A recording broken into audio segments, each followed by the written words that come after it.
Polisi akhirnya menahan dokter sekaligus pengusaha kecantikan Richard Lee setelah dinilai menghambat proses penyidikan kasus dugaan pelanggaran perlindungan konsumen terkait produk perawatan kecantikan.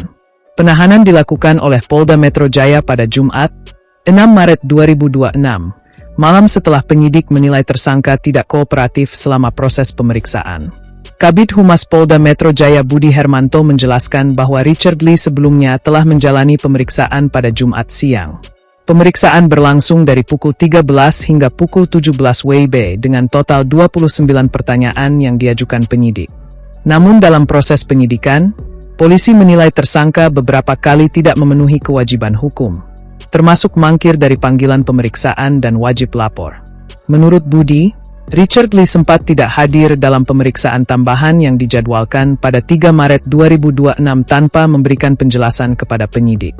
Pada saat yang sama, tersangka justru diketahui melakukan siaran langsung melalui akun TikTok miliknya. Selain itu, Richard Lee juga tercatat tidak memenuhi kewajiban wajib lapor pada 23 Februari 2026 serta 5 Maret 2026 tanpa alasan yang jelas. Atas pertimbangan tersebut, penyidik akhirnya memutuskan untuk melakukan penahanan terhadap tersangka.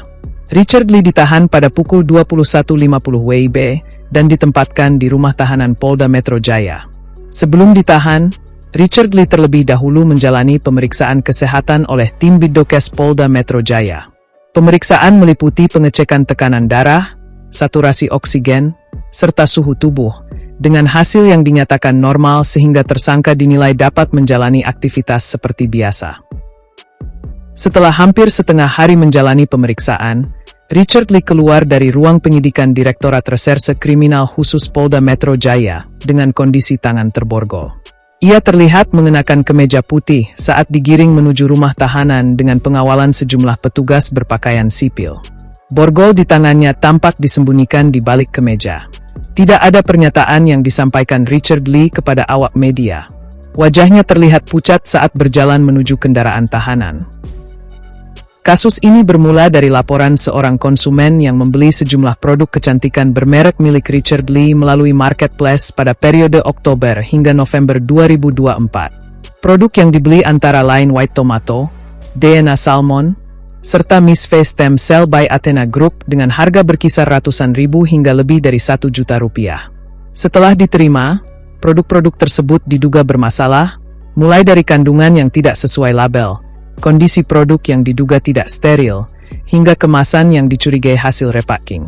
Seorang pihak bernama Doktif kemudian melaporkan Richard Lee ke Polda Metro Jaya atas dugaan pelanggaran perlindungan konsumen. Berdasarkan hasil penyelidikan dan gelar perkara, polisi menetapkan Richard Lee sebagai tersangka pada 15 Desember 2025. Sementara itu, Doktif juga ikut ditetapkan sebagai tersangka atas laporan dugaan pencemaran nama baik yang dibuat Richard Lee di Polres Metro Jakarta Selatan.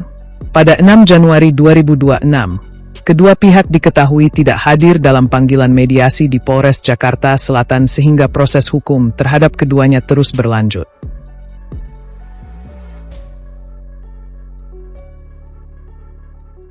Download Tribun X sekarang, menghadirkan lokal menjadi Indonesia.